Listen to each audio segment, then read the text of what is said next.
Number 9. Ming Chan. Ming Chan, a Chinese traveler, visited Guadalupe Island in Mexico, one of the most popular destinations for shark lovers. He was the only one in the reinforced cage when a shark was attracted to the chum placed just outside the bars. It lunged at the piece of tuna, only to accidentally crash against the metal rods. It managed to enter the cage, much to Chan's horror. The wild animal actually swam by Chan's side for over 20 seconds. The diver tried his best to keep some distance, while the boat's crew frantically attempted to help him. It was only when the top was opened that the shark could finally swim away. A video of the entire encounter shows the beast bleeding profusely, having injured itself during the struggle. Luckily, Chan survived the potentially deadly encounter. Shark diving is an extreme activity that mixes snorkeling or diving with nature observation. Participants enter a cage, typically underwater, to keep themselves protected from the animals around them. It can be practiced for scientific, cinematographic, or touristic purposes. Sharks are usually attracted to the cage with the use of bait, a process which is called chumming. These cages are also used during decompression processes to avoid becoming vulnerable to attacks. There's a rare and extremely dangerous variation in which practitioners bypass the use of cages altogether. The famous explorer, inventor, conservationist, and filmmaker Jacques Cousteau is said to be the first to use this device during the production of his 1956 movie, The Silent World. The cages work not only as a physical deterrent for attacks, but also as a visual one. Usually, it keeps sharks from even attempting to bite the divers inside it. Number 8. Great white shark death. During what seemed to be an ordinary cage diving experience, a great white shark got trapped after savagely colliding with the enclosure's metal bars. The incident, like many others in the list, happened in Guadalupe Island, which is considered one of the most important great white sanctuaries in the world. 4 divers watched from inside the cage as the shark fruitlessly struggled to break free. It soon began bleeding profusely, but there was nothing to do but wait for the wild animal to escape. The shark was badly injured during the struggle and bled to death. After 25 minutes, the predator finally broke free with blood oozing from its gills. Soon after, it stopped moving and its corpse dropped to the ocean floor. Number 7. Mark Curry. Mark Curry was vacationing in South Africa when he decided to go shark diving. He noticed an 18-foot white shark and that it kept circling the boat. It was only after the massive animal began to ram and bite at the cage's bars that the British man realized he needed to get out as soon as possible. The boat's captain attempted to distract the shark, but it seemed set on reaching Curry. It wasn't until the beast was struck on the head with an iron pole that Curry was given enough respite to swim off the top of the cage. He was rushed up onto the boat, while the shark kept trying to get him. Fortunately, Mark Curry survived his ordeal thanks to the crew's fast thinking. He would later recount how he feared drowning or being viciously mauled by the raging shark. During the early 2000s, shark diving grew increasingly more popular among the general public. South Australia considers this to be the most iconic nature-based tourism experience. They report it contributes $11 million to the local economy. Other well-known spots for this activity are the Bahamas, Cuba, the coast of Mexico, Cocos Island in Costa Rica, and Galapagos Island in Ecuador. There are several locations in the US that welcome tourists interested in swimming with sharks within a controlled environment. Isla Guadalupe in Mexico is considered the best destination to dive with white sharks. It's only reachable via liveaboard, and the pristine waters allow for exceptional visibility. Number 6. Craig Bovin. Craig Bovin wasn't diving inside a cage when he was attacked by a great white shark, but he blames his injury on this activity. Bovin, an avid snorkeler, was searching for lobster at Scarborough. This area is well known to shark diving aficionados, and several boats dedicated to this practice can be found along the region's coast. He was bitten by a great white shark and barely managed to make it out alive. Bovin considers that chumming is to blame for his injuries, as it has radically altered sharks' behavior.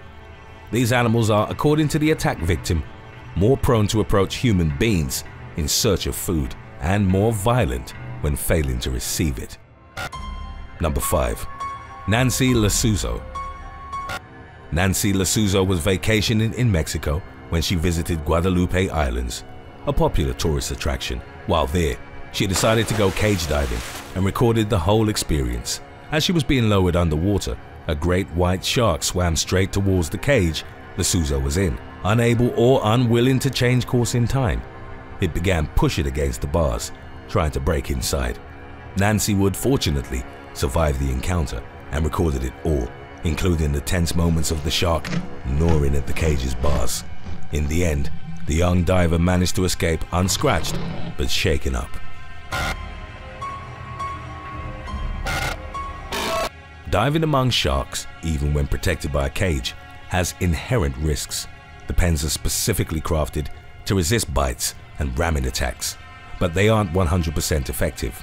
Bull sharks have a bite force of 1,300 pounds, meaning they're able to destroy bones and shells. This makes their attack as vicious as that of a grizzly bear or a fully grown gorilla. With this kind of force, any sort of exposure to its massive and plentiful teeth can be lethal. Extreme blood loss, broken or even severed limbs, drowning, and death are potential risks of participating in this activity. Those who oppose shark diving believe chumming could lead to aggressive behavior among the beasts, as they could easily get used to approaching humans in order to get fed. Number 4. Roger Gray. After getting married, Roger Gray felt the need to participate in some adrenaline-inducing experiences during the first day of his honeymoon. It happened back in 2013, while the newlyweds were enjoying their trip to South Africa.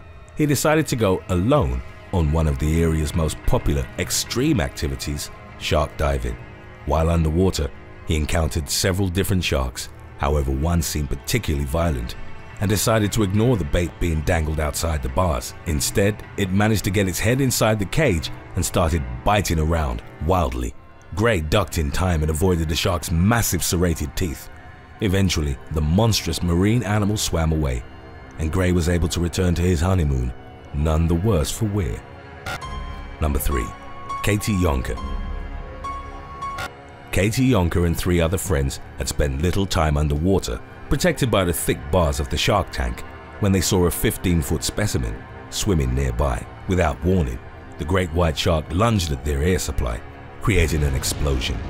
Moments later, it got stuck in the bars. The incident occurred in the Mexican region of Baja, California. Unable to breathe and trapped with a massive beast thrashing around, the divers had to react quickly. One of them swam up to alert the crew that they needed to pull up the cage. Once that happened, the trapped tourists could breathe, but the shark couldn't escape. The crew helped the tourists get out one by one before tying a rope around the shark's tail. By submerging the cage back underwater and pulling on the knotted rope, they managed to help the grand large beast separate itself from the cage. In order to survive shark diving, it's vital to follow instructions and safety precautions, and to avoid taking unnecessary risks. Attempting to feed, bother, or pet the sharks is strictly forbidden. Every boat transporting participants must carry medical kits and oxygen supply. Respecting the environment and the animals swimming around the cage is usually the best way to avoid any injury. Other common sense safety measures include keeping all limbs inside the cage during the duration of the activity, as well as avoiding collisions with other participants and entering the cage calmly and steadily. Understanding the basics of diving before going underwater is also necessary. Without proper training, the risk of drowning or suffering decompression-related illnesses increases exponentially. Today's topic was inspired by Alexa Try. If you have any other topics you'd like to learn about, subscribe and let us know in the comments section below. Number 2. Jeff Karr and Andy Casagrande. Back in 2015, Jeff Karr and Andy Casagrande were determined to get footage of a rumored 20-foot-long shark.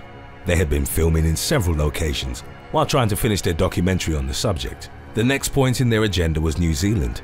At first, things didn't seem to go right for Karr and Casagrande.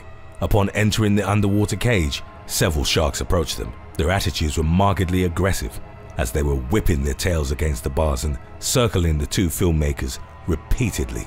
The sharks started hammering the cage with their noses, but then everything went quiet. The beast swam away swiftly, almost as if to indicate that something bigger was approaching. Karr and Casagrande were shocked to see the 20-foot shark swimming nearby. They recorded as the animal attacked the cage over and over again. In the end, after failing to break inside the cage, the shark gave up and swam away. No injuries were sustained by the documentary makers. Number 1. Marcus Groh. Marcus Groh was devoted to his work and wanted to get great pictures of the sharks he'd be swimming around. It was one of the reasons why he refused to slide into a cage in order to keep out of harm's way and remain safe. Instead, Groh decided that he'd be diving among the sharks in their natural state with nothing between the massive predators and his own body. During one such session, a bull shark attempted to bite the bait Groh had used to attract animals to his location. Instead, it accidentally attacked the diver's leg. Moments later, and realizing its mistake, it let go and swam away. Groh suffered from severe blood loss and was rushed to a Miami hospital via a Coast Guard helicopter. Doctors did everything in their power to save him, but in the end, he died as a result of his wound. Thanks for watching. Would you rather go shark diving or prepare a pufferfish with an online recipe and then eat it? Let us know in the comments section below.